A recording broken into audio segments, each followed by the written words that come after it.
முருகர் அற்புதம் அதிசயம் அப்படின்ற தலைப்புல முருகன் அருட்செல்வர் ஜேஎஸ்கே கோபி அண்ணா நம்மளுடைய சந்தேகங்களுக்கு நிறைய பதில் சொல்ல இருக்கிறாரு. நான் வேண்டிக்கிட்டேன், ஆனால் அந்த வேண்டுதலை என்னால் நிறைவேற்றவே முடியலை அப்படிங்கிறாங்களே, இதுக்கு உங்களோட கர்ம ஆராய்ச்சியிலையோ அல்லது முருகர்னால இது அப்படிங்கிறது அது எதனால இருக்கும்? முக்கியமான விஷயம் என்னன்னா, வேண்டுதலாம் நம்ம சின்னது பெருசு அப்படின்னு கிடையாதுங்க. நாங்கள் தை 1ஆம் தேதி எப்போதுமே எங்கள் குலதெய்வத்துக்கு நான்வெஜ் வச்சு படையல் போடுவோம். அதை இந்த வருஷம் நான் பண்ணலை, அதை திரும்ப நான் பண்ணலாம் அப்படின்னு நினைச்சா இல்லை, தயவு செய்து பண்ணுங்க. உங்களோட குல வழக்கப்படின்னு ஒன்று இருக்கும். அது எந்த குலமாக இருந்தாலும் நீங்கள் வந்து படையல் போட்டு ஆடு பலி கொடுத்து இல்லை படையல் செஞ்சால் நீங்கள் படைப்பீங்கன்னா உங்கள் முன்னோர்கள் செஞ்சது எந்த சூழ்நிலை மாற்றாதீங்க. இந்த உடம்புல பிறப்பெடுத்தவங்க எத்தனை ஆடு சாப்பிடணும், எவ்வளோ மீன் சாப்பிடணும்னு எல்லாம் இருக்கோ அதெல்லாம் முடிச்சுட்டாங்கன்னா அடுத்து அவங்க உடம்போ மனசோ அதை தேடாது அப்படின்வாங்க.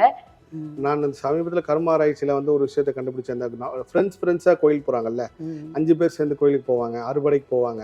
இந்த மாதிரி போனவங்க எல்லாருமே ஒரு கட்டத்தில் பிரிஞ்சிடுறாங்க. ஒரு கட்டத்தில் பேச்சே இல்லாத அளவுக்கு, தொடர்பே இல்லாத அளவுக்கு, ஒரு பணத்தினாலேயோ இல்லை ஒரு பொருள்னாலேயோ ஒரு இடத்துனாலேயோ சண்டை வந்து யாருமே ஒருத்தருக்கு ஒருத்தர் பேச முடியாத அளவுக்கு பிரிஞ்சு நிற்கிறாங்க. இப்போ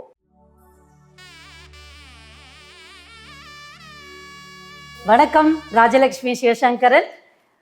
முருகர் அற்புதம் அதிசயம் அப்படின்ற தலைப்புல முருகன் அருட்செல்வர் ஜேஎஸ்கே கோபி அண்ணா நம்மளுடைய சந்தேகங்களுக்கு நிறைய பதில் சொல்ல இருக்கிறாரு அப்படின்னு சொல்லியிருந்தோம். அது சம்பந்தமா நிறைய பேர் கமெண்ட்ல உங்களுடைய சந்தேகங்களை கேள்விகளாக கேட்டிருந்தீங்க. அதுக்கு அண்ணா தொடர்ந்து முருகன் அருளால பதில் சொல்ல இருக்கிறாரு. இந்த முருகர் எழுச்சிக்கு முக்கியமான காரணம் அப்படின்னா, இன்னைக்கு வந்து எங்க கடையில வந்து முருகர் சிலை வாங்குறவங்களா இருக்கட்டும், வேல் வாங்குறவங்களா இருக்கட்டும், டக்குன்னு ஒருத்தரை பற்றி தான் கேட்பாங்க. என்ன அப்படின்னா, ஜேஎஸ்கே கோபி அண்ணா எப்போ இங்கே வருவார் அப்படின்னு கேட்பாங்க. அண்ணா வரும்போது நீங்கள் எங்களுக்கு சொல்ல முடியுமா அப்படின்னு எல்லாம் கேட்பாங்க. ஏன்னா நான் திருச்செந்தூர் போகும்போதா இருக்கட்டும், எல்லா இடங்கள்லையுமே நான் பார்த்த வரைக்கும் எப்படி ஒரு காலத்தில் வாரியார் சுவாமி அப்படின்றவர் வந்து முருகருக்கான அடையாளமாக இருந்தாங்களோ அதே மாதிரி அந்த அளவுக்கு அடுத்து நான் பார்க்கறது ஜேஎஸ்கே கோபி அண்ணா அவங்க கிட்ட தான். எல்லா புகழும் முருகனுக்கு. அந்த அளவுக்கு முருகர் அப்படின்னாலே அண்ணா தான் அப்படின்ற அளவுக்கு இன்னைக்கு வந்து எல்லாருமே சொல்றாங்க. அண்ணா என்ன சொல்றாங்க, எந்த கோவிலுக்கு போறாங்க அப்படின்றத பார்த்து நிறைய பேர் போறாங்க. ஸோ அப்படிப்பட்ட ஜேஎஸ்கே கோபி அண்ணா கூட நம்ம வந்து எப்போதுமே நானே தான் கொஸ்டின் கேட்பேன். அதுவும் நடுவில் நிறைய வேலைகள் இருந்ததுனால அண்ணாவும் நிறைய பயணப்பட்டுட்டு இருந்தாங்க. அதனால தொடர்ந்து பேட்டி எதுவுமே பண்ணலை. ஆனால் இப்போ தொடர்ந்து பண்ணணும் அப்படின்னு ஒரு எண்ணம் எனக்கும் அண்ணாவுக்கும் ஒரே டைமில் உதிச்சது. அதில் இன்னுமே என்னென்னா, அண்ணா வந்து சொன்னாங்க, கொஸ்டின் நம்ம 2 பேரை பேசிகிட்டே இருக்கிறத விட மக்கள் கேட்கட்டுமே அப்படின்னாங்க. உண்மையிலே அது வந்து ரொம்ப டச்சிங்காக இருந்தது. இது வந்து தொடர்ந்து வரக்கூடிய நிகழ்வு. இந்த நிகழ்வில் நிறைய 300க்கு மேற்பட்ட கேள்விகள் வந்திருந்தாலும் இன்னைக்கு முக்கியமான ஒரு 10 கேள்விகள் எடுத்து அதுக்கு அண்ணா பதில் சொல்ல இருக்கிறாரு. வாங்க இப்போ அண்ணாவை வரவேற்று இந்த நிகழ்ச்சிக்குள்ளே போகலாம். ரொம்ப சந்தோஷம் அண்ணா. நம்ம போட்ட உடனேயே நிறைய கேள்விகள் வந்திருந்தது. அதை நீங்களுமே நிறைய பார்த்துருப்பீங்க. அதில் அப்போ பார்க்கும்போது உங்களுக்கு அந்த முதல்ல காமனாக ஒரு அந்த கொஸ்டின்ஸ் எல்லாம் பார்க்கும்போது உங்களுக்கு என்ன தோணுச்சுன்னா? மக்கள் வந்து என்றைக்குமே ஒரு பக்தியில் வந்து ஒரு சந்தேகத்தோட குழப்பத்தோடு தான் இருப்பாங்க. அது கலியுகத்தில் நான் உட்பட எல்லாருமே நம்ம எவ்வளோதான் பெரிய இறை சக்திக்குள்ளே போனாலும் இது செய்யலாமா, இது வேண்டாமா, இது கடவுள் ஏற்றுப்பறா, இது சரியாக இருக்குமா அப்படின்னு ஒரு குழப்பம் வந்து அதுக்கப்புறம் நம்மளே தெளிவடைவோம். அப்படி தான் நிறைய பேர் கேட்ட கேள்வியில் வந்து பார்த்தா இந்த தனிப்பட்ட முறையில் அனுப்பியிருந்தாங்க. முதல் விஷயம் என்னென்னா, இந்த விளக்கு கடைன்றது நம்ம எப்பயுமே ஒரு தாய் வீடு மாதிரி. நிறைய பேர் வந்து, சார் ஏன் சார் விளக்கு கடை பேட்டி கொடுக்கல ரொம்ப நாளான்னு கேட்டே இருப்பாங்க. நான் சொன்னேன், என்னோட பேட்டி எல்லாமே நான் முடிவு பண்ணுறது கிடையாதுங்க. பிரபஞ்சம் என்னைக்கு அனுமதிக்குதோ அப்போ தான் அது நடக்கும். அதே சமயத்தில் முருகர் பெருமான் உத்தரவு கொடுத்து தான் ஒரு விஷயம் நடக்குன்ட்டு. அப்படிதான் இந்த நேர்காணலும். இந்த நேர்காணலோட தலைப்பை முருகர் அற்புதம் அதிசயம்ட்டு வச்சது வந்து உண்மையிலேயே தியானத்தில் வந்த உத்தரவு தான். எனக்கு வந்து தோணுச்சு, தினமும் நம்ம நிறைய விஷயங்கள் பேசுகிறோன்றதுக்கு அப்புறம் தான் ஒரு கட்டத்தில் பேட்டியெல்லாம் அது ரொம்ப குறைச்சிட்டேன். இப்போ வந்து எந்த பேட்டியுமே வந்து நான் கொடுக்கல. கடைசியாக ஐபிசி பக்தி கொடுத்ததா இருக்கட்டும், அப்புறம் திருப்புகள் வாரம் வரும். விளக்கு கடை கேட்குறப்போ இது ஒரு நம்ம சேனலில் போய் உட்காந்து பேசுகிற மாதிரி ஒரு ஃபீல் இருக்குது. அதை நீங்கள் ஆத்மார்த்தமாக சில கேள்விகள் கேட்பீங்க. நானும் என்னோட கர்ம ஆராய்ச்சின்னு முருகர் ஆராய்ச்சின்னு உணர்ந்த விஷயத்தை வந்து பதிவு செய்வேன். அப்படித்தான் இந்த அதிசயமும். பட் ஆனால் உங்கள் கூட இல்லைன்னா நார்மலாக பேசுகிற வரைக்கும் அப்படியே சாதாரணமாக பேசுகிறீங்க. அந்த கேமரா ஆனோடனே வணக்கம் நான் ராஜலட்சுமி ஸ்ரீதர். எனக்கே அதிர்ச்சி ஆயிடுச்சு. இவ்வளவு நேரம் நார்மலா தானே பேசிட்டு இருந்தாங்க, இப்ப திடீர்னு ஒரு கணீர் குரல் எனக்கு ஒரு அப்படியே ஒரு சார்ஜ் ஏறின மாதிரி இருந்துச்சு. அமைதியா பேசிட்டு இருந்தவங்க கேமரா ஆன் அப்படின்னு சொன்னேனே, வணக்கம் நான் ராஜலட்சுமி சிவசங்கரன் சொன்ன உடனே அப்பா இப்பதான் அந்த ஒரு நேர்காணலுக்கு உண்டான ஒரு பாமுக்கு அந்த மாதிரி இருந்துச்சு. இவ்வளவு நேரம் அப்படியே அமைதியா தான் இருந்தேன். ரொம்ப சந்தோஷம். முருகர் அற்புதம் அதிசயம். விளக்கு கடை மூலயமாவும் எல்லா வெகுஜன மக்கள்கிட்ட போய் சேருதுன்றது வந்து ஒரு மகிழ்ச்சி. நான் இந்த கொஸ்டின் எல்லாம் பார்க்கும்போதுனா எனக்கு என்ன தோணுச்சு அப்படின்னா, நம்ம படிப்படியாவே போகலாம் அப்படின்னு தான் தோணுச்சு. எல்லாருடைய அந்த அடிப்படை தேவைகளை பற்றியும் நிறைய பேர் கொஸ்டின் கேட்குறாங்க. அதை பார்க்கும்போது எனக்கு நான் எப்போ வீடு வாங்குவேன், எப்போ நான் வந்து இன்னும் நல்லாவேன், எனக்கு இன்னும் பொருளாதார ரீதியாக நான் எப்படி உயர்வேன் அப்படின்றது, கல்யாணம் இதை பற்றி தான் நிறைய பேர் அவங்களுடைய முதல்ல பர்சனல் அதை பற்றி நிறைய பேர் கேட்டிருக்காங்க. இந்த கேள்விகள் பார்க்கும்போது ஒரு முருக பக்தரா உங்களுக்கு என்ன சொல்லணும்னு தோணுச்சுன்னா? நீங்க இப்ப இந்த கேள்வியை பார்த்தனால உங்களுக்கு இந்த கேள்வி வந்திருக்கு. எனக்கு வந்து நான் டெய்லி நிறைய முருக பக்தர்கிட்ட பேசுறேன். கிட்டத்தட்ட ஒரு 100 பேர்கிட்ட பேசுறேன்னா அதுல 99% வந்து அவங்க கேட்கறது எல்லாமே கல்யாணம், குழந்தை, வீடு, காரு, இடம் விற்கல, இடம் வாங்க முடியல, இடம் வாங்கி ரிஜிஸ்ட்ரேஷன் பண்ண முடியல அப்படின்னு எல்லாருமே கேட்பாங்க. இது கலியுகத்துக்கு தேவையானதான். மனிதர்கள் அதை சுற்றி தானே இருக்கோம். நீங்கள் வந்து எல்லாத்துக்கும் சர்வைவல் பண்ணோம். இப்போ உதாரணத்துக்கு வந்து அது உதாரணமாக சொல்லாமான்னு தெரியல, நம்ம கடவுளே மனிதர்கள் முன்னாடி வந்து நின்னாலும் இப்போ முருகரே வந்து ஒரு பக்தர் முன்னாடி நின்னா இந்த மாதிரி ஒரு பிரச்சனை இருக்கு முருகா, அதுக்கு ஏதாவது ஒரு பரிகாரம் சொல்ல தான் கேட்பாங்களே தவிர, முருகர் நம்ம கிட்ட வந்துட்டாரு, இதுக்கப்புறம் நம்மள ஜெயிக்க யாராலையும் முடியாதுன்ற ஒரு எண்ணம் அவ்வளோ சிக்கத்தில் வராது. அது இறைவனும் வர விட மாட்டார். ஏன்னா நான் அதில் நிறைய அனுபவப்பட்டு பார்த்துருக்கேன். ஸோ மக்களுக்கு தேவையானதை கொடுக்குறதா தெய்வம். அது நீங்கள் எது கேட்டாலும் சரி பல மடங்கு முருகப்பெருமான் கொடுப்பாரு. கொடுக்கலையா நம்ம அதுக்காக காத்திருந்தாலே போதும். விரக்தி ஆகாமல் சமீபத்தில் கர்ம ஆராய்ச்சியில் வந்து தற்கொலை சம்மந்தமான சில விஷயங்களை வந்து நான் பார்த்து ரொம்ப மிரண்டு போனேன். நீங்கள் வந்து நம்ம நினச்சிட்டு இருக்கோம் நம்ம செத்துட்டா எல்லாம் முடிஞ்சிச்சுன்னு. கிடையாது. நீங்கள் உயிரோடு இருக்கும்போது இருந்த துன்பத்தை விட நீங்கள் செத்ததுக்கு அப்புறம் தான் அதுலேருந்து நீங்கள் தப்பிச்சு வந்ததுக்கு உண்டான விட இன்னும் நிறைய அனுபவிக்கிறீங்க. அதுக்கு நம்ம உயிரோட இருந்திருக்கலாமே, இதெல்லாம் சாதாரணமாக கடந்திருக்குமே, ஒன்றும் செத்து ஒன்றும் ஆக போகிறது. ஏன்னா இங்கே வந்து நீங்கள் முதல்ல உங்கள் ஆன்மாவுக்கு செய்கிற பாவம் தான் பெரிய பாவம். மற்ற மனிதர்களுக்கு செய்கிற பாவத்தை விட உங்கள் ஆன்மாவுக்கு நீங்களே செஞ்சுக்கிற மிகப்பெரிய பாவம் தான் இந்த நம்மளே வருத்திக்கிறது, ஏதாவது ஒரு கஷ்டம்னா சாப்பிடாம இருக்கிறது, ரொம்ப நேரம் வந்து தூங்காமல் நம்மளே ரொம்ப கவலையில் இருக்கிறது. கவலைப்படுறது தான் மிகப்பெரிய பாவமாக கருதப்படுது. நான் சமீபத்தில் ஒரு புத்தகத்தில் படித்தேன். அதில் நீங்கள் எது ஒன்றாலும் கடவுள்கிட்ட கேட்கலாம், கொடுப்பாரு. எது ஒன்றாலும் நீங்கள் வந்து தைரியமாக இறைவன்கிட்ட சண்டை போடலாம். ஆனால் நம்ம இறைவனே கேட்குறப்ப தான் இதெல்லாம் சர்வசாதாரணமாக வரும். என்னோட கார் வந்து நான் வந்து ஒரு கட்டத்தில் வந்து போகுது, எடுத்துகிட்டு போனவர் முருகன், திரும்ப கொண்டு வந்தவர் முருகன். இது மாதிரி நிறைய அதிசயங்கள் வந்து முருகப்பெருமானே செய்வார். ஆனால் முருகர் வந்து வெறும் வீடு, வசதி, காரு, கல்யாணம், குழந்தை கொடுக்கறது கிடையாது. அதை தாண்டி நீங்கள் இந்த பிறப்பும் இல்லாமல் எத்தனை பிறப்பு எடுத்தாலும் அவரோட ஆசை உங்களுக்கு தொடர்ந்து வந்துகிட்டே இருக்குமா. அந்த ஆசை இருந்தால் எல்லா அருளும் கிடைச்சிடும். இதைத்தான் வள்ளலார் சொல்லியிருக்காருன்னா, அருளுரின் எல்லாம் கை செயல் கூடும்னுட்டாரு. முதல்ல கடவுளோட அருளை மட்டும் நீங்க கஷ்டப்பட்டு வாங்குங்க. அது ஒரு உண்மை. பட் ஆனா நிறைய பேர் இந்த பணத்தை பத்தி பேசுற தத்துவவாதிகள் எல்லாருமே நிறைய பணம் வச்சிருக்கா தான் இருப்பாங்க. அது இல்லாதவங்களுக்கு தான் அதோட கஷ்டம் தெரியும். அந்த பேசிக் நீடு முடிஞ்சதுன்னா இப்ப நான் 4 விஷயங்கள் தத்துவமா பேசினா கூட எல்லா மனுஷனா இவருக்கு என்ன இப்ப வசதியா இருக்காரு இவர் சொல்ல அப்படிதான் நினைப்பாங்களே தவிர, சில விஷயங்கள் வந்து நான் உணர்ந்தேன். எல்லாருக்கும் கிடைக்கப்பட்டு கிடையாது. ஒரு மிகப்பெரிய ஒரு மலேசியால ஒருத்தரை நான் சந்திச்சு எல்லா வசதியும் இருக்கு. ஆனா அவர் பர்டிகுலரா வந்து ஒரு விஷயத்த வந்து இல்லைன்னு சொல்லி ஏங்குறாரு. ஆனா அவரோட பொருளாதாரத்துக்கு அது ஒரு பிரச்சனையே கிடையாது.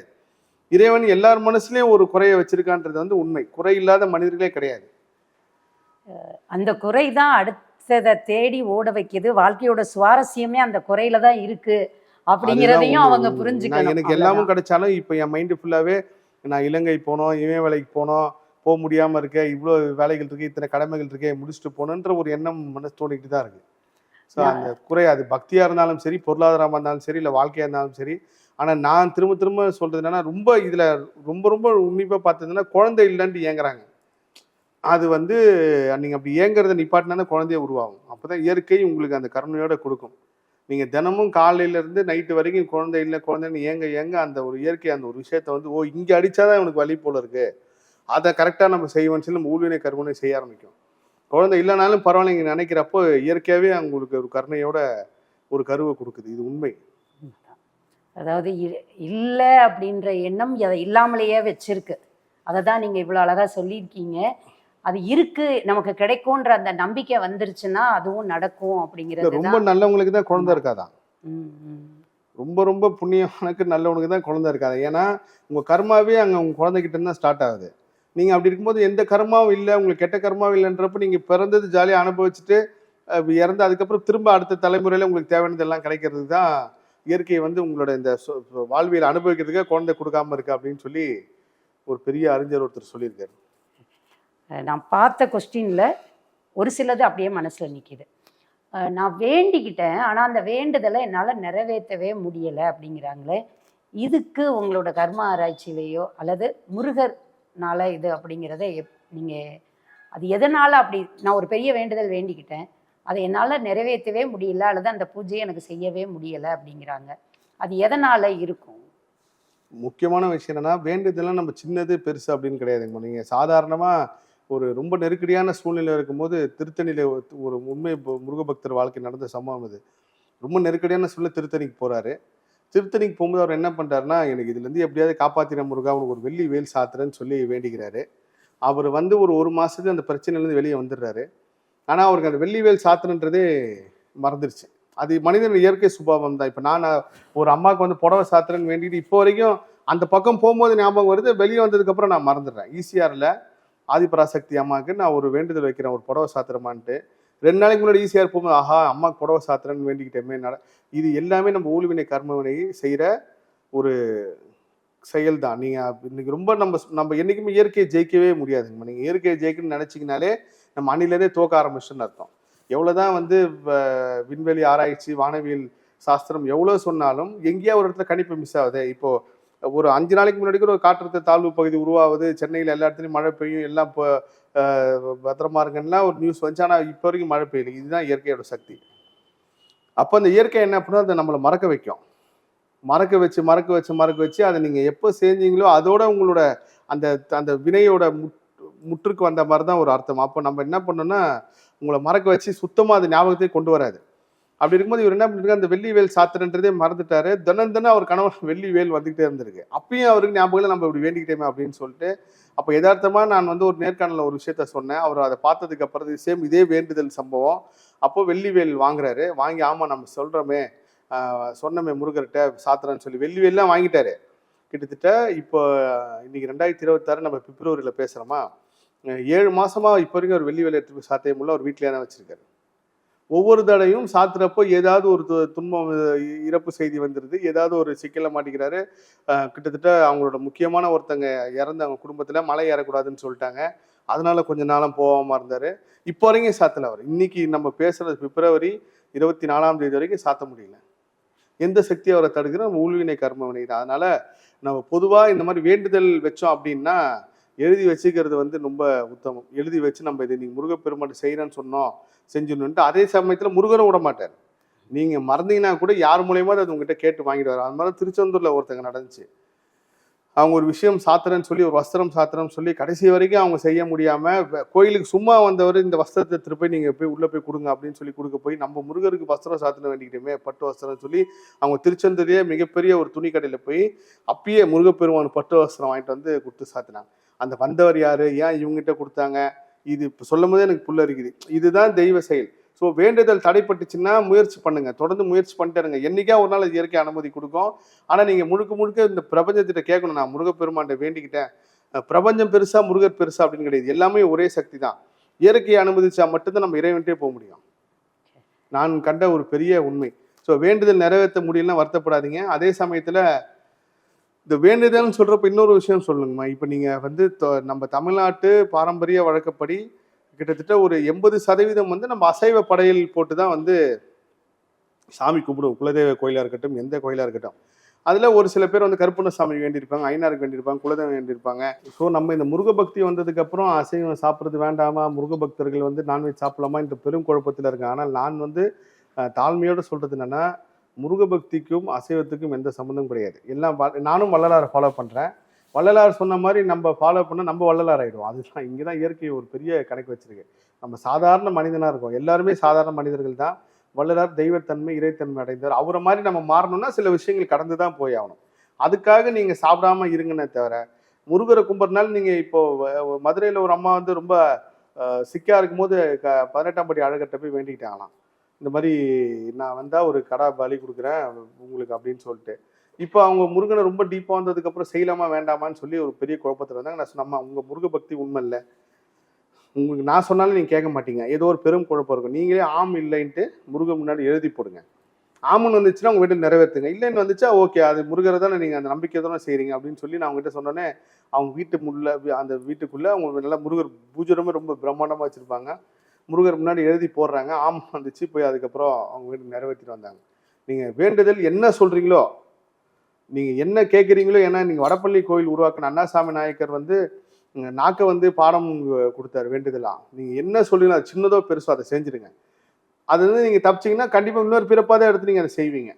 அதனால வேண்டுதல் தள்ளி போறது வந்து நல்லதுக்கு தான். ஏதோ ஒரு வகையில இறைவன் வந்து உங்ககிட்ட இந்த நேரத்துல இப்படிதான் வாங்கணும் அப்படின்னு சொல்லி ஒரு கணக்கு வச்சிருப்பாரு. அதே சமயத்துல இயற்கையும் அதுக்கு அனுமதி கொடுக்காம இருக்கிறது ஒரு விதத்துல நல்லதுதான். ஆனா நீங்க தொடர்ந்து முயற்சி பண்ணிட்டே இருங்க, நடக்கலைன்னு சொல்லி விட்டுறாதீங்க.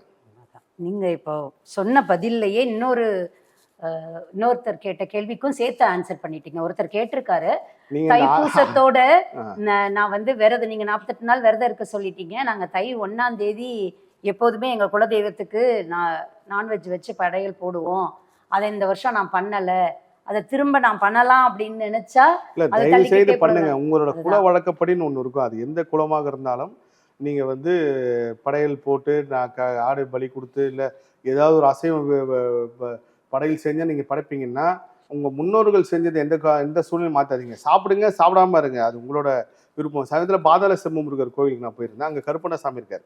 அங்க கருப்பண்ணசாமி இருந்து அங்க அவருக்கு பலி கொடுத்து அங்க வர எல்லாருக்கும் சாப்பாடு கொடுக்குறாங்க, சாப்பிட்றாங்க. ஒரு பக்கம் நம்ம முன்னோர்கள்ல ஒரு சில பேரோட குறிப்பு எடுத்து பார்க்குறப்போ நீங்க இந்த மாதிரி அசைவ பலி கொடுத்து அங்க சாப்பிட்றது வந்து நல்லது, சாப்பிடாம போனாதான் பாவம்னு சொல்லி சொல்றாங்க. நீங்க அசைவன் உள்ள போயிட்டீங்கனாலே நீங்க எப்படி இந்த மதிக்கட்டான்னு சொல்லின்னு ஒன்று சொல்லுவாங்க, உள்ள போனீங்கன்னா உங்களுக்கு மதி மயங்கிடும் என்ன அந்த மாதிரி நீங்க அசைவன் சொல்லி போனாலே எது சொன்னாலும் உங்களுக்கு விமர்சனமும், எது சொன்னாலும் கேள்வியும், எது சொன்னாலும் ஒரு சர்ச்சையும் வந்துகிட்டே இருக்கு. அதனால உங்க மனசுக்கு உங்களோட குடும்பத்துல உங்களோட வம்சாவழி என்ன பண்ணாலும் அதை பண்ணுங்க. எதுக்காகவும் அது எதுக்காக மாத்திராதீங்க. ரொம்ப அழகா சொல்லிட்டீங்கண்ணா. ஏன்னா அவர் அது ஒரு நியாயமான கேள்வியாகவும் தான் இருந்தது. நான் இப்படி இது போயிட்டு பரவாயில்லைங்கம்மா. இருக்கும்போது நான் சமீபத்துல ஒரு சம்பவம் பண்ணேன். ஒரு அம்மா நல்ல முருக பக்தியில இருக்கிறவங்க, அவங்களோட பொண்ணு ரொம்ப டீப்பா முருக பக்தியில போய் அவங்க பேசிக்காவே வந்து அவங்க நல்லா சைவம் அசைவம் சாப்பிட்டு குடும்பம் தான். பட் ஆனால் அவங்களுக்கு ஒரு பிரச்சனை வருது. அந்த பிரச்சனை வந்ததுக்கப்புறம் மருத்துவர்கிட்ட போகிறாங்க. மருத்துவர்கிட்ட போனாங்க, ஒரு ப்ரோட்டீனுக்காக சாப்பிட சொல்கிறாங்க. இந்த அம்மாவுக்கு வந்து சைவமே அந்த அளவுக்கு பிடிக்காது. இருந்தாலும் ஏதோ வகையில் சாம்பார் ரசம் அப்படின்னு சொல்லி சாப்பிட்டுட்டு இருக்காங்க. பட் ஆனால் அவங்க அம்மா வந்து என் பொண்ணு முட்டையாவது சாப்பிடணுமே அப்படின்னு சொல்லி கேட்குறாங்க. இது ஒரு பெரிய குறையாக மாறிடுது. இப்போ ஒரு ஹோண்டா கம்பெனியில் வேலை செய்கிற ஒருத்தர் நல்ல பெரிய போஸ்டில் இருக்காரு. அவர் ஒருத்தர் அசைவம் சாப்பிடாதனால குடும்பமே சாப்பிடாம இருக்காங்க. குடும்பமே சாப்பிடாம இருந்த உடனே அந்த பசங்களுக்கு வந்து மிகப்பெரிய அளவுக்கு அது ஒரு பெரிய ஏக்கமாகி, அப்பா சாப்பிட நாங்க ஏன் சாப்பிடணும் அப்படின்னு சொல்லி அவங்க சாப்பிடாம, வீட்டுக்காரே சாப்பிடல நான் ஏன் சாப்பிடாம இருக்கிறேன்னு சொல்லி பொண்டாட்டி சாப்பிடாம, இப்படி குடும்பமே சாப்பிடாம இருந்து அவங்களுக்கு ஒரு மிகப்பெரிய அது ஒரு மைனஸ் ஆகி, அவங்க நம்பிக்கை தான் காரணம். நம்ம இது சாப்பிடாதனால நம்மளுக்கு ஹெல்த் பிரச்சனை வந்துருச்சோ, இப்படி இருக்குமா அப்படின்னு சொன்னதுக்கு அப்புறம் நான் சொன்னேன், ஐயா நீங்க சாப்பிடாம இருக்கீங்க, 48 நாள் சாப்பிடாம இருக்கேன், அதுக்கப்புறம் உங்க மனசு தான்.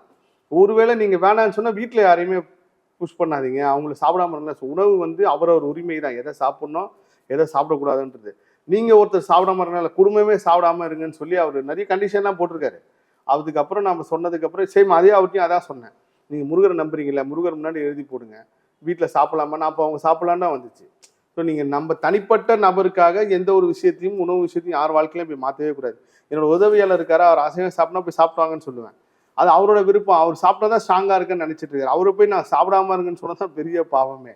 அதாவது இது எல்லாமே அவங்கவங்க உள் மனசு என்ன சொல்லுதோ அதை கேட்கணும். அதுதான் வேதாத்ரி மகரிஷி சொல்வாருண்ணா, ஒரு மனுஷன் பிறந்து வளர்ந்து யாருடைய போதனையும் கூட அவன் மனசுல ஏறி அவன் சைவமா மாறுறதுக்கு கூட அந்த கர்மாவும் இடம் கொடுக்கணும், அந்த ஆத்மாவும் அதுக்காக ஏங்கி இருந்தா மட்டும்தான் முடியுமே தவிர, சைவமா இருந்தா எல்லாமே நல்லதுதான், நல்லது நடக்கும் அப்படிங்கிற அந்த எண்ணம். ஏன்னா நானுமே 14 வயசு வரைக்கும் சாப்பிட்டவ தான். 14 வயசுல தான் சைவமா மாறுறேன். 14 வயசுல இருந்து இன்னைக்கு வரைக்கும் 3 குழந்தைங்களை பெற்றிருக்கேன். எப்போதுமே வந்து நான் குழந்தை உண்டாயிருக்கும் போது சொன்னாங்க இதே வார்த்தையை, நீ ஏன் சைவமா இருக்கிற, குழந்தை வந்து வீக்கா பிறக்கும்னு. ஆனா என் பொண்ணு வந்து 3.5 கிலோ வெயிட்ல பிறந்தா. ஸோ எந்த குழந்தையும் வெயிட் கம்மியாலாம் பிறக்கல. அதுக்கு ஏத்தாப்புல அந்த ஊட்டச்சத்தை நாங்க எடுத்துக்கிட்டோம். வெஜிடேரியன் ஃபுட்லயே என்ன கிடைக்கும்ன்றதை எடுத்துக்கிட்டோம். இது வந்து முழுக்க முழுக்க உடல் சம்பந்தப்பட்டது. சைவம் அசைவம்ன்றது உடல் சம்பந்தப்பட்டதுன்றதை தாண்டி மனசு சம்பந்தப்பட்டது. இல்ல அதுதான் இப்ப உடல் பலம் ஆன்ம பலம் 2 இருக்கு. அதான். ஒரு சில பேருக்கு வந்து அசைவம் சாப்பிட்டாதான் உடல் பலம் இருக்கும், நம்ம அப்பதான் ஸ்ட்ரென்த்தா இருப்போம் நம்பிக்கை தான் உங்களுக்கு அந்த உண்மையிலே அந்த உடல் பலத்தை கொடுக்குது. கொடுக்குது. இப்போ வந்து எங்க அம்மா சொன்னாங்களே, நல்லா இப்போ நம்ம ஆட்டுக்கறி சாப்பிட்டாதான் வந்து எலும்புலாம் நல்லா இருக்கும் அப்படின்னு அந்த நம்பிக்கை அவங்க மனசுல இருக்கவே தான் அவங்களுக்கு அந்த ஸ்ட்ராங்னஸ் கொடுக்குது. ஆனா நீங்க ஆன்ம பலம் உங்களுக்கு அதிகமாயிடுச்சுன்னு வச்சுங்களேன், உங்களோட உடல் பலம்லாம் 2வது, ஆன்ம பலம் அதிகமாயிடுச்சுனாலே நீங்க இந்த கண்ட்ரோலுக்கு வந்துடலாம். எது நடந்தாலும் உங்களுக்கு ஒன்றும் பண்ண போகிறது கிடையாது. நீங்கள் ரொம்ப ஸ்ட்ராங்காக இருப்பீங்க. அது உணவு உண்மையிலே பெரிய மகிழ்ச்சி எதுன்னா மற்றவங்களை சாப்பிட வச்சு அழகு பார்க்குறது தான். மற்றவங்களுக்கு பிடிச்சதை கொடுத்து எண்ணூரில் ஒரு தெய்வ குழந்தைகள் படிக்கிற பள்ளிக்கு போகிறோம். அந்த குழந்தைங்களும் சிக்கன் பிரியாணி அவ்வளோ ஆசைப்பட்டு கேட்குறாங்க. அவங்க சாப்பிடும்போது கிடைக்கிற மகிழ்ச்சியில் தான் தெய்வம் இருக்குது. அதுக்கு நம்ம நான்வெஜ் சாப்பிடாதனால அவங்களுக்கு கொடுக்கக்கூடாது அப்படிலாம் கிடையவே கிடையாது. எத்தனையோ பேர் என்கிட்ட கேட்பாங்க, சார் நம்ம வந்து இப்போ குழந்தைங்க பிரியாணி கேட்குறாங்க சார், தெய்வ குழந்தைகள் படிக்கிற பள்ளியில் கொடுங்க, தாராளமாக கொடுங்க. அவங்க இந்த பிறப்பே சந்தோஷமா அனுபவிக்கிறதுக்கும் ஜாலியாக இருக்கிறது தான் வந்திருக்காங்க. ஏன்னா அவங்களுக்கு எந்த கவனம் கிடையாது. அவங்களாம் ரொம்ப ரொம்ப புனிதமான ஆத்மாக்கள். அவங்களுக்கு மெயின் விஷயம் என்னன்னா வந்து எதையும் ஞாபகம் வச்சுக்கிற சக்தி கிடையாது. எல்லாத்தையும் மறந்துடுவாங்க. இன்னைக்கு நடக்கிறத அப்படி இன்னைக்கே மறந்துடுவாங்க. நம் மனிதர்கள் தான் ஞாபகம் வச்சு வஞ்சகம், துரோகம், எல்லா நல்லது கெட்டதையும் மைண்ட்ல வச்சுட்டு இவன் இன்னைக்கு இதை பேசுறானே, அவன் இன்னைக்கு அதை பேசுறான் அப்படின்னு நினைச்சிட்டு. ஆனா அவங்க எல்லாருமே தெய்வத்துக்கு சமமானவங்க. நீங்க எப்போ எல்லாத்தையும் மறக்க ஆரம்பிக்கிறீங்களோ அப்பயே நீங்க தெய்வ நிலைக்கு போயிட்டீங்க. அது நல்லதா இருந்தாலும் கெட்டதா இருந்தாலும் சரி. நீங்க அந்த மாதிரி குழந்தைங்களுக்கு வந்து நீங்க சாப்பாடு கொடுக்குறது நல்லதுதான். அது எந்த உணவு அவங்களுக்கு எது பிடிக்குமோ கொடுங்க. ஆனா அதே சமயத்துல அவங்க ஒரு மெத்தட் வச்சிருப்பாங்க, இந்த குழந்தைங்களுக்கு கொடுக்குற சாப்பாடு இந்த அளவுக்கு மசாலா இருக்கணும் அப்படின்னு அதை பார்த்து கொடுங்கன்னு சொல்லுவேன். ஸோ நீங்க இந்த அசைவத்தை பத்தி பேசணும்னா நீங்க ஒரு நாள் ஃபுல்லா பேசலாம். சாப்பாடுன்றது முக்கியமான விஷயம்தான். இந்த உலகத்திலேயே ரொம்ப ரொம்ப மூத்த ஒரு முருகர் வழிபாடு எதுன்னு பார்த்தீங்கன்னா இலங்கையில ஒரு கோவில் கண்டுபிடிச்சிருக்குங்க. அவங்க கிட்டத்தட்ட பல நாள் விரதம் இருந்து போனோம். கிட்டத்தட்ட ஒரு ஆடி மாதம் மட்டும் நடக்கக்கூடிய ஒரு இந்த உலகத்திலேயே ரொம்ப ரொம்ப அதிகமாக கொண்டாடப்பட்ட முருகர் கொண்டாடப்பட்ட இடம்னா அது இலங்கை தான். இலங்கையில மிகப்பெரிய முருக சக்தி இருக்கு. அதுக்கப்புறம் தான் நம்ம பழனியா இருக்கட்டும், நம்ம திருச்செந்தூரா இருக்கட்டும், எல்லாமே. இப்போ ஒரு முந்தா நேற்று நைட்டு தான் ஒரு விஷயத்தை போய் அதுல ஒரு பெரிய, நான் அடிக்கடிக்கு எல்லாம் நேர்காணல் சொல்லுவேன், உண்மையிலேயே சூரசம்கார் நடந்த இடம் இலங்கை சொல்லிட்டே தான் இருப்பேன். அதுக்கு முன்னாடி ஆதாரம் எத்தனையோ நான் நினைச்சிருக்கேன். முருகா எல்லாமே காட்டுற முருகா, ஆனா கண்ணுக்கு தெரிய மாட்டேங்குது. முருகர் எல்லாத்தையும் காட்டுறாரு. ஆனா என்னால என்ன அதை கண்ணுக்கு உணரவே முடியல. ஒரு 2 நாளைக்கு முன்னாடி தான் இலங்கையில எக்ஸாக்டா சூரசம்ஹாரம் எங்க நடந்தது, சூரபத்மனை எங்க அவர் வதம் பண்ணாருன்ற வரைக்கும் ஒரு விஷயம், ஒரு இடத்த வந்து உணர்த்துறாரு. அந்த இடத்துலயே போருக்கு போறதுக்கு முன்னாடி பலி கொடுத்து தான் போயிருக்காங்க. ஸோ நீங்க வந்து இந்த அசைவம் புனிதமா அசுத்தமா அப்படின்ற டாபிக் உள்ள போனீங்கனாலே நம்ம மதிக்கட்டான் சோலையில போய் மாயமான ஒரு இதுல சுத்துற மாதிரி சுத்துறோம். அதனால அதை அப்படியே கடந்து சந்தோஷமா பிடிச்சதை சாப்பிட்டுட்டு உங்களுக்கு நினைச்ச வாழ்க்கையை வாழ்ந்துட்டு போறது நல்லது. எவ்வளோ நாள் அப்படி தேவைப்படுதோ அதை செய்ய வேண்டியதான். ஏன்னா வேதாத்ரி மகரிஷி அந்த ஒரு வார்த்தையை சொல்லியிருக்காரு. அவன் இந்த உடம்புல பிறப்பெடுத்தவங்க எத்தனை ஆடு சாப்பிடணும், எவ்வளோ மீன் சாப்பிடணும் நல்லா இருக்கோ அதெல்லாம் முடிச்சுட்டாங்கன்னா அடுத்து அவங்க உடம்போ மனசோ அதை தேடாது அப்படின்வாங்க. ஸோ இதுக்காக குற்ற உணர்வு வேண்டாம் அப்படிங்கிறத தான் நீங்க அழுத்தி சொல்லிட்டு இருக்கீங்க. அரசியல்ல இருக்கும் போது ஒரு சில நாத்திகர்களும் பழகிருக்கேன், ஆத்திகர்களோடு பழகிருக்கேன். அதுல வந்து ஒரு நாத்திகர் சொல்றார், சார் இன்னும் நீங்க ஆனவனும் அசைவம் ரொம்ப மோசம்ன்றீங்க, உலகத்திலேயே அதிகமான கொலை பண்ண ஹிட்லர் சுத்த சைவம்னாரு. ஹிட்லர் வந்து சுத்த சைவம். அப்போ எப்படி அவருக்கு மனசுக்குள்ள அந்த எண்ணம் வந்துச்சுன்னு சொல்றாரு. அந்த ஒரு விதத்தில் பார்த்தீங்கன்னா இங்கே சைவம் சாப்பிட்றவங்க ரொம்ப உயர்ந்தவங்க மாதிரியும், சைவம் சாப்பிட்றவங்க ரொம்ப உயர்ந்த மாதிரியும், அசைவம் சாப்பிட்றவங்க ரொம்ப தாழ்வான மாதிரி ஒரு கருத்துனால அந்த சூழ்நிலை தான் கூடாது. அதுதான் இருக்கல பெரிய பாவம். இல்லை, அவங்க இன்னும் அந்த நிலைக்கு வரலை. இது வந்து ஆன்மீகத்தை பொறுத்த மட்டும்னா இதுவுமே வந்து ஸ்கூலு, காலேஜு, டாக்டரேட் படிக்கிற மாதிரி தான். இவங்க அந்த நிலையில இருக்கிறவங்க அப்படின்னு வேணா, அதாவது இப்போதான் பள்ளி பாடம் படிச்சுட்டு வர்றாங்க, ஸ்கூலுக்கு போய்கிட்டு இருக்காங்கன்ற நிலையில இருக்கிறவங்க அப்படின்னு கூட நம்ம எடுத்துக்கலாம். நான் நிறைய பேர் அப்படிதான் யோசிப்பேன். ஏன்னா ஆன்மீகம் வந்து ஒவ்வொரு படிக்கட்டா மேலே ஏறி வரக்கூடியது தான். அதை தான் வந்து மக்கள் புரிஞ்சுக்கிட்டாங்க அப்படின்னா அடுத்த கிளாஸுக்கு போகணும், அடுத்த வகுப்புக்கு போகணும், அடுத்த நிலைக்கு போகணுன்ற எண்ணம் அவங்களுக்குள்ள ஆழமா வரும்போது அவங்கள தேட ஆரம்பிக்கும் போது இந்த மாற்றங்கள் எல்லாம் அதுவா நடக்கும். அதை தான் நீங்க வந்து ஃபோர்ஸ் பண்ணி எதையும் பண்ணாதன்றத சொல்றீங்க. யாரையும் வற்புறுத்தி எந்த பக்தி நிலையும் கொண்டு வரக்கூடாது. நான் அந்த சமீபத்துல கர்ம ஆராய்ச்சியில வந்து ஒரு விஷயத்தை கண்டுபிடிச்சேன். அந்த ஃப்ரெண்ட்ஸா கோயில் போறாங்கல்ல, 5 பேர் சேர்ந்து கோயிலுக்கு போவாங்க, அறுபடைக்கு போவாங்க. இந்த மாதிரி போனவங்க எல்லாருமே ஒரு கட்டத்துல பிரிஞ்சிடுறாங்க.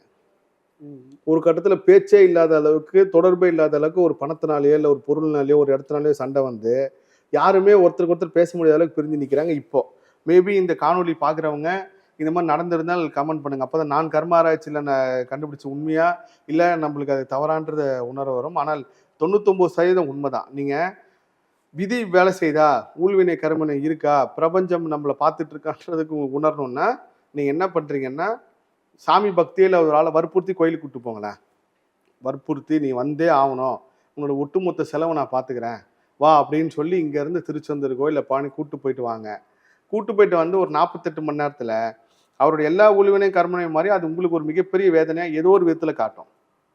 ஒன்று அடிபடலாம், இல்லை ஒரு வியாபாரத்தில் ஒரு டென்ஷன் வரலாம், இல்லை ஒரு பணத்தினால ஒரு இழப்பு வரலாம், இல்லை குடும்பத்தில் சண்டை வந்து பிரியலாம். இது ஏன்னா அவன் பாட்டு சிவனேன்னு இருக்கான். அவன் எப்போ இறையருள் அவனுக்கு கிடைக்கணும்னு விதி இருக்கோ அப்போ தான் கிடைக்கும். அப்போ நம்ம வாண்டடாக போய் அவனை போய் மாத்துறோம்ல. பெங்களூர் நிகழ்ச்சிக்கு போயிருந்தேங்கம்மா. பெங்களூர் நிகழ்ச்சிக்கு போயிருக்கும்போது இன்னொரு விஷயத்தையும் இப்போ நான் கண்டிப்பாக பதிவு செய்யணும். நிறைய பேர் வந்து விளக்கு கடை வந்து நீங்கள் வந்து சப்போர்ட் பண்ணுறீங்களா சார், நீங்கள் வந்து ப்ரொமோட் பண்ணுறீங்களான்னு கேட்பாங்க. உண்மையிலே சொல்ல போனா இவங்க செய்யற அந்த ஆத்மார்த்தமான செயலுக்கு எந்த அளவுக்கு ஒன்றாலும் சப்போர்ட் பண்ணலாம். ஏன்னா பெங்களூர்ல நிகழ்ச்சிக்கு போறாங்கம்மா. அப்போ எனக்கு தெரியாது அந்த நிகழ்ச்சி வந்து அவங்க ஆளுங்கிட்ட வந்து காசு வாங்கியிருக்காங்க, கலெக்ட் பண்ணியிருக்காங்க, 199 ரூபா போடுறேன், எனக்கு தெரியவே தெரியாது. இது எனக்கு தெரிய வந்தோடனே நான் ஃபோன் பண்ணேன், ஐயா இந்த நிகழ்ச்சி நடத்துக்கு என்ன செலவாகுதோ சொல்லுங்க, அதை நான் கொடுத்துட்றேன். ஆனால் நம்மளை பார்க்க வர பக்தர்கள் எல்லாருமே பொருளாதார ரீதியாக கஷ்டப்படுறவங்க தான். நான் வந்து எல்லா நேர்காணலையுமே சொல்றேன், கஷ்டப்படுற முருக பக்தி வந்து பாருங்கன்ட்டு. இன்னொன்னு, நீங்க இந்த காசு வாங்கி நடத்துறது வந்து கெட்டதுன்னு நான் சொல்ல, தேவையில்லாம ஏன் கர்மா வாங்கிக்கிறீங்க? நீங்க எப்போ இந்த மாதிரி வாங்க ஆரம்பிக்கிறீங்களோ அப்பயே உங்களோட கர்மா அவங்க நீங்க அந்த கர்மா நீங்க வாங்குறீங்க, வரவங்களோட ஒரு 10 பேரோட தலையெழுத்து மாறுதுன்னா அதோட எதிர்வினை வந்து உங்களுக்கு ரொம்ப மோசமா காட்டும். அதுக்கு வாங்குறோம் தப்புலாம் சொல்லுங்கம்மா. அப்படி இருக்கும்போது தான் நீங்க நடத்துற நிகழ்ச்சி இருக்குல்ல, நான் இது வரைக்கும் பார்த்துருக்கேன். உங்களோட சொந்த காசை போட்டு தான் எல்லாம் பண்ணியிருக்கீங்க. அதே சமயத்துல நீங்க இந்த உலகத்துல என்ன பண்ணாலும் உங்களை திட்டிகிட்டே தான் இருப்பாங்க. அதை மைண்டில் வச்சுங்க. நீங்கள் அதுலேருந்து தப்பிக்கிறதுக்கு ஒரே வழி, நீங்கள் நல்லா இருங்க, சந்தோஷமா இருங்க. என்னை வாழ்த்துனவங்க நல்லா இருக்கிறதோட திட்டவங்க நல்லா இருங்க. நீங்கள் அவங்கள வாழ்த்திட்டு போயிட்டு இயற்கையிட்ட அப்படியே கொடுத்துட்டு போயிடணும். நீங்கள் விமர்சனன்றது வந்து காந்திக்கே வந்திருக்கு, நம்மளுக்கு வராதா? எல்லாருக்குமே வந்திருக்கு. அப்பர், மாணிக்க எல்லாருமே ஒரு கட்டத்தில் விமர்சிச்சிருக்காங்க. அருணையனாரை விமர்சிச்சிருக்காங்க. திருவள்ளுவரெல்லாம் பயங்கரமா இப்போ சமீபத்தில் முருகராட்சியில் போகும்போது அதில் திருவள்ளுவர் மிகப்பெரிய ஒரு பார்ட்டாக வர்றாரு. அவரோட பேர் வந்து திருவள்ளுவர்ன்றது ஒரிஜினல் பேர் கிடையாது. அவரும் மிகப்பெரிய அளவுக்கு விமர்சிச்சிருக்காங்க. பாரதியாரை விமர்சிச்சிருக்காங்க. நீங்க வந்து இந்த இந்த உலகம் வெளில இருந்து பாக்குறது என்ன பண்ணுன்னா, அவங்க முன்னாடி நீங்க எப்பயுமே கஷ்டப்பட்டே இருக்கணும். நீங்க மற்றவங்க முன்னாடி கஷ்டப்பட்டே இருக்கணும். நீங்க எப்பயுமே புலம்பிட்டே இருக்கணும். நீங்க ஏதாவது ஒரு கஷ்டத்தை சொல்லிட்டே இருந்தீங்கன்னா மட்டும்தான் உங்களை திட்ட மாட்டாங்க, விமர்சிக்க மாட்டாங்க. நீங்க நல்லா இருக்கிற மாதிரி வெளி உலகத்துக்கு காட்ட ஆரம்பிச்சிட்டிங்கனாலே, பாத்தியா இவங்களுக்கு எங்க இருந்து பணம் வருது, எப்படி போறாங்க, இப்படிலாம் பேச ஆரம்பிச்சிடாங்க. அது நீங்க இது வரைக்கும் ஸ்டார்டிங்ல இருந்தே இப்போ பண்ண வரைக்கும் எதுக்கும் கட்டணமோ இல்லை நீங்கள் வந்து இப்படி கொடுங்க அப்படி கொடுங்கன்னா நான் கேட்டு பார்த்ததும் கிடையாது. ஆத்மார்த்தமாக செய்கிறீங்க. அதே சமயத்தில் இயற்கையை அனுமதிக்காமல் எதுவுமே செய்ய நடக்காது. இன்னைக்கு இங்கே வாராகி அம்மா முன்னாடி நம்ம உட்காந்து பேசணும்னு இருக்கு, பேசுகிறோம், நடக்கிறோம், அப்படிதான். அதில் வந்து இந்த கர்மா டிரான்ஸ்ஃபர் ஆகுறதுன்னு ஒன்று இருக்கு. நீங்களா போய் வாண்டடா கர்மா வாங்குறது வேற, இயற்கை உங்கள் கர்மா மாற்றுறது வேற. இங்கே 90% வந்து நம்மளா போய் கர்மா வாங்கிப்போம், போயிட்டே இருப்போம். ஹோட்டலில் சப்ளை பண்ணுறவர் ஏதாவது கொஞ்சம் லேட் பண்ணிட்டாருன்னு அவரை போய் திட்டிடுவோம், இல்லை ஒரு செக்யூரிட்டியை திட்டிடுவோம், இல்லை ஒரு திருநங்கைகளை நம்ம மோசமாக திட்டிடுவோம். இது எல்லாம் நீங்கள் திட்டினது 2 நிமிஷம் தான். ஆனால் கிட்டத்தட்ட ஒரு 60 நாளைக்கு உங்கள் வாழ்க்கையை அதை ஆட்டி படைக்கும். இது சத்தியம். ஸோ நீங்கள் இந்த துன்பத்தெல்லாம் சிக்காமல் இருக்கணும்னா, உங்களை யார் திட்டினாலும், யார் எவ்வளோ மோசமாக விமர்சனம் பண்ணாலும், எவ்வளோ கேவலம் விமர்சனம் பண்ணாலும், எல்லாரும் நல்லவரே நல்லா இருப்பீங்க அப்படின்னு சொல்லிட்டு போயிட்டே இருக்கணும். தவிர அது எதிர்வினையே காட்டக்கூடாது. இது நான் உணர்ந்த உண்மை.